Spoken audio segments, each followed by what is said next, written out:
Are you teaching yourself Italian but still struggling to get the words out? I get it. A lot of self-taught learners work hard. They do the lessons, they learn the words, they recognize more than before, but when it's time to actually say something, everything feels slow. That's frustrating, because it makes you feel like you are not improving even when you are. So in this video I'm going to show you the top 3 free drills self-taught Italian learners must know to stop just recognizing Italian and start actually using it. And stay with me, because by the end I'll show you why practicing them at home is only the first step and what you need to do next to make them work in real life. So let's start with number 1. This first drill is powerful because it tells you the truth. Take your phone, open the recorder, turn off your notifications and speak for 30 seconds on a very simple topic. That's it.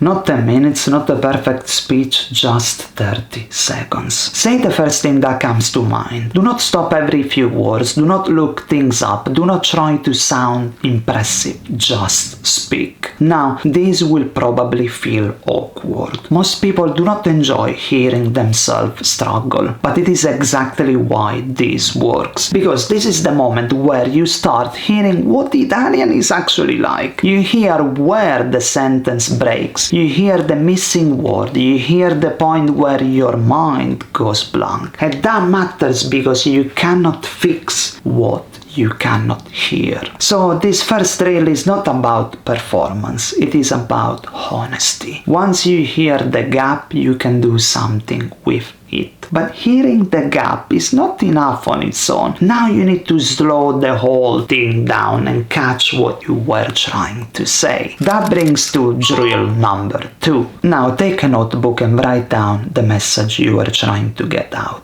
Not a perfect paragraph, not textbook Italian, not something so polished that you will never say it in real life, just the message. What were you trying to say? This step matters because writing gives you breathing room. When you are speaking, everything moves fast, too fast sometimes, but writing gives you time to notice what was really happening. Maybe English slipped in, maybe one word was missing, maybe the sentence was too long, maybe you actually knew more than you thought, but you could not reach it quickly enough. And that is something I really want learners to hear. Very often the problem is not that you know nothing, the problem is that you cannot access what you know fast enough. Writing helps with that. It slows the process down just enough for you to see the shape of your thought more clearly. So drill 1 exposes the problem. Drill 2 helps you understand it. But there is a trap here. Writing Italian and speaking Italian are not the same thing.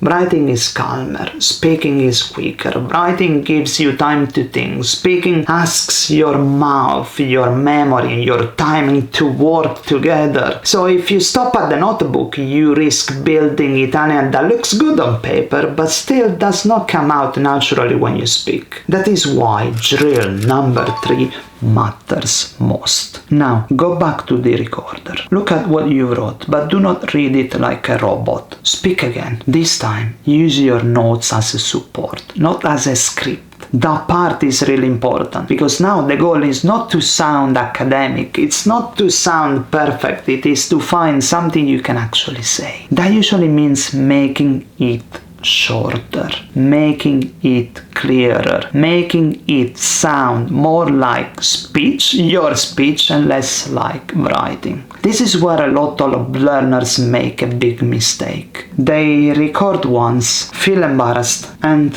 stop. Or they write something down and they think, good, fixed. It isn't. So now you need to turn that written version into something your mouth can actually handle. The real progress happens when you go back and say it again. But there is one more step. Now, this is the part I told you to stay for. Practicing these drills at home is powerful, but it is only the first step. Because using Italian at home on your own is one thing. Using it with real people is something else. At home, you control the pace, you can pause, you can try again, you can breathe. In real conversation, especially with Italians, things move more quickly. People interrupt, they change topic, they use language you did not expect. And suddenly your neat little practice feels very far away. That does not mean the drills failed. It means you now need the next stage. You need to take the same material and start using it under a little more pressure. So after you record, write and speak again at home, do one more thing. Send a voice note to someone. Use the same topic with a tutor. Say it to a language partner. Reuse it in a real conversation. Answer without giving yourself too much time. That is how home practice becomes real speaking. And that is the step many learners never